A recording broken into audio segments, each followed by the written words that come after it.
Welcome to Ava Celebrity Spotlight. I'm Nancy J. Everyone's favorite superhero billionaire is back in Iron Man 2. Add a little whiplash and some War Machine, and you have one slamming sequel. I sat down to see how the cast irons out such a highly anticipated follow-up. I mean, you're so good. Thanks, honey. From the opening scene, first of all, your clothes were great. Oh, yes. Was that fun? It's fun to dress up, isn't it?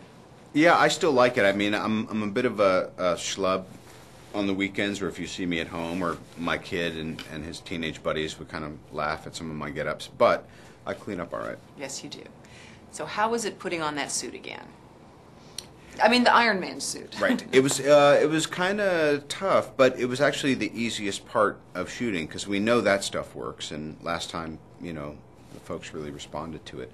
I think this time we were dealing with much more complex issues. The government, Rhodey as the military in the middle of it, and how do we not have it seem like there's a deception that goes on because Tony's struggling with all of these technical and emotional issues.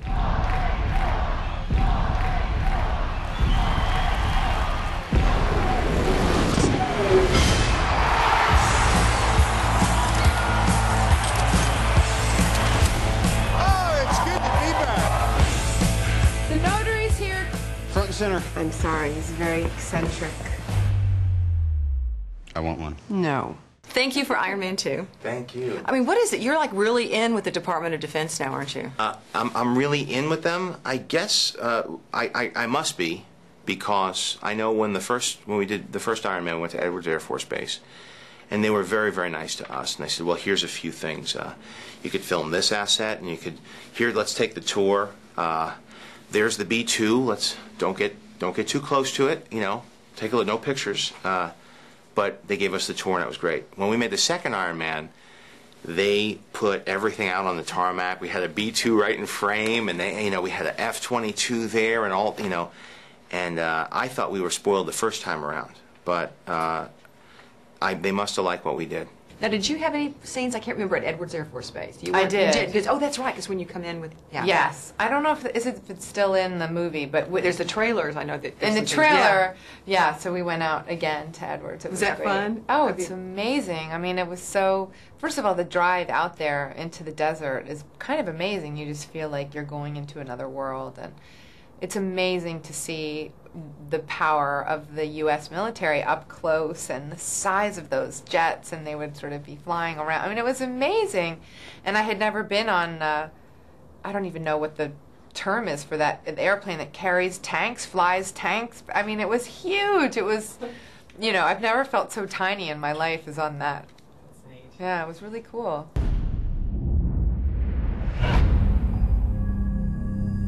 If you can make God bleed, people will cease to believe in him. And they will be plowed in the water. And the sharks will come.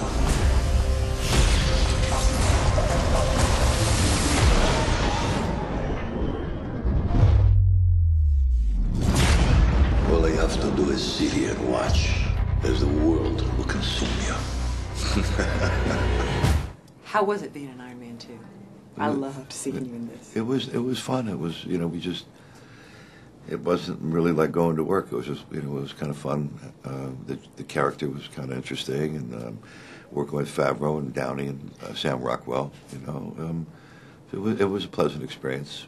And you put your own touches on this one, I understand. I mean, the Russian was really what you wanted to do. Well, the Russian, the tattoos, the bird, the gold teeth. I mean, you know, it was choices that I made when I came back from Russia, and I just had done a certain amount of research, and they had the illustrations of how the Iron Man kind of was going to look, and then I just wanted to add my own touches, and then I talked to Favreau about that with Justin Theroux, the writer, and then we sort of all kind of, you know, I had to fight for the teeth and the bird and the tattoos, and then they said okay, and then they had to run it by the Marvel people. Our priority is to get the Iron Man weapon turned over to the United States of America. I am Iron Man. The suit and I are one. Contrary to popular belief, I know exactly what I'm doing. What I saw you do to Tony Stark on that track, wow. You need my resources. I want to make Iron Man look like an antique. This whole lone gunslinger act's unnecessary. You don't have to do this alone. And what's fun is you actually are two people. I mean, that everyone is like a two-character role, isn't Yeah, it? the character is, one of the things that John really was stressing to me when we were first discussing the character, because the script was sort of a work in progress at the time, and really it was up to all of us to kind of infuse our own storyline. And John encouraged that. And one thing that he did encourage as well was, the kind of duality of this character, the mystery of this character, the, her kind of cogs are always turning, and she's highly intelligent and impeccably trained, and those are all kind of multi-layers of this character. So while she is certainly the Natalie Rushman character, the kind of compliant assistant and all those things, she's, who she really is somebody who's just incredibly calculated.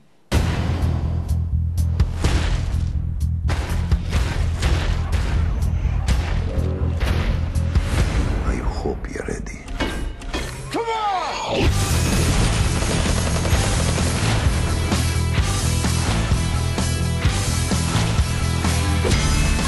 Mr. Stark displays textbook narcissism. Agreed?